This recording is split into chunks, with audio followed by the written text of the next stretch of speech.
Et comme chaque jour, on démarre cette émission avec la session de rattrapage de Jean-Luc Lemoyne. Et alors Jean-Luc, donc ce matin, nous recevons le présentateur d'Automoto, Jean-Pierre Gagic. Ouais, il a la belle vie celui-là. Hein. Ouais. Il n'y a qu'à écouter tous les débuts d'Automoto. C'est plus Jean-Pierre, c'est Martine, celle qui voyage partout.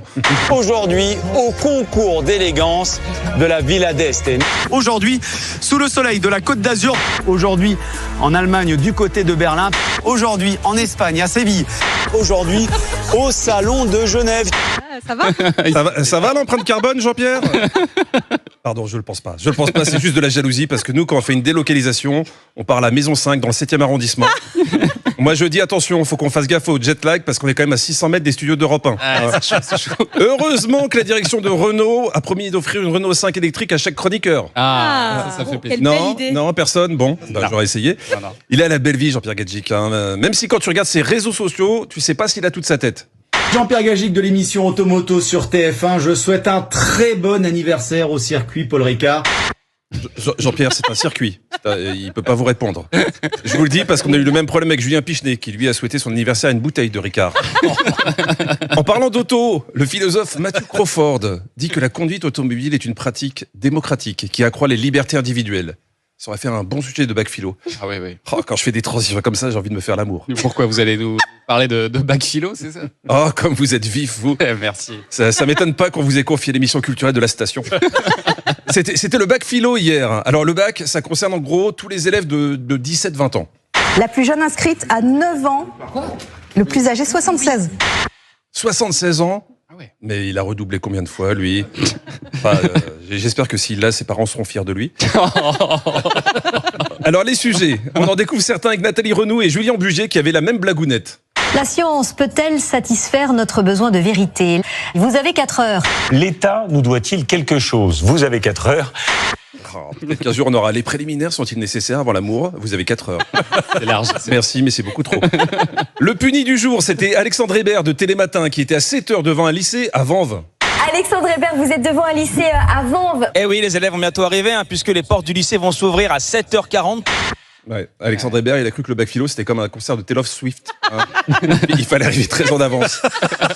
Et il devrait faire attention parce que les messieurs sans enfants qui rôdent autour des écoles, en général, ils sont embarqués par la police. Mais il a été récompensé puisqu'un peu plus tard... Alexandre Hébert, bonjour. Vous êtes sous la pluie et devant un lycée près de Paris. Quand t'es tout seul devant un lycée sous la pluie, t'as intérêt à être philosophe. Hier, on a aussi beaucoup parlé de nez cassé avec ce qui est arrivé à Kylian Mbappé lors de la victoire face à la Suisse. Face à l'Autriche. Non, c'était face à la Suisse. Non, S'il vous plaît, parlez de ce que vous connaissez, Thomas, de cheveux soyeux et de mèches rebelles, et laissez les professionnels s'occuper du reste. Moi, j'écoutais Big Chente Lizarazu. Oh, encore une fois, la fébrilité de cette défense suisse, la lenteur aussi de cette défense suisse là sur cette magnifique contre-attaque. Grégoire Margoton l'a jamais repris, donc c'était face à la Suisse. Hein. et puis de toute façon, Autriche, Suisse, c'est pareil. Ils ont un maillot rouge, ils font du godel, ils aiment les culottes de peau. Arrêtons de chipoter, c'est pas ça qui est important. Bon, Kiki s'est cassé le néné. Ouais, oh là là. Donc sur toutes les chaînes info, ils ont été chercher des spécialistes pour nous expliquer à quoi servait un nez.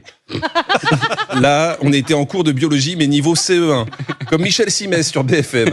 Quand on fait des efforts importants, le nez et la bouche sont indispensables. Ah ouais. Sans déconner. Je crois même que si tu fais pas un effort important, le nez et la bouche sont indispensables. Ah ouais. Enfin, je suis pas un spécialiste. L'éclairage maintenant du docteur Brigitte Millot sur CNews. Après, ça fait partie de la phonation. On sait très bien que quand on a un rhume, on parle pas de la même manière. Donc, je pense que M. Mbappé va avoir une voix bizarre. Hein. Vous vous rendez compte? Intéressant. Vu qu'il a toujours parlé du nez, Kylian Mbappé va peut-être avoir une veine normale maintenant. On était tous inquiets pour lui, mais c'était un peu excessif la couverture. Hier, à 6h35 sur BFM. Sonia Carnero, vous êtes en direct de Düsseldorf. Quelles sont les dernières nouvelles du nez d'Mbappé ce matin, Sonia? Là, actuellement, il dort. Si je vais le réveiller, j'ai peur de me faire un peu engueuler. Mais c'est pas tout, parce qu'une heure plus tard, à 7h39... Kylian Mbappé a quitté le terrain le visage en sang. Quelles sont les toutes dernières nouvelles dont vous disposez, Sonia, ce matin? Il dort toujours. Faut arrêter de m'appeler, madame. Je sens quand même qu'à BFM, il y avait un espoir qu'entre 6h35 et 7h39, le nez se soit ressoudé. Et non, mais on va suivre ça. Allez, à demain. Bravo Jean-Luc Lemoyne.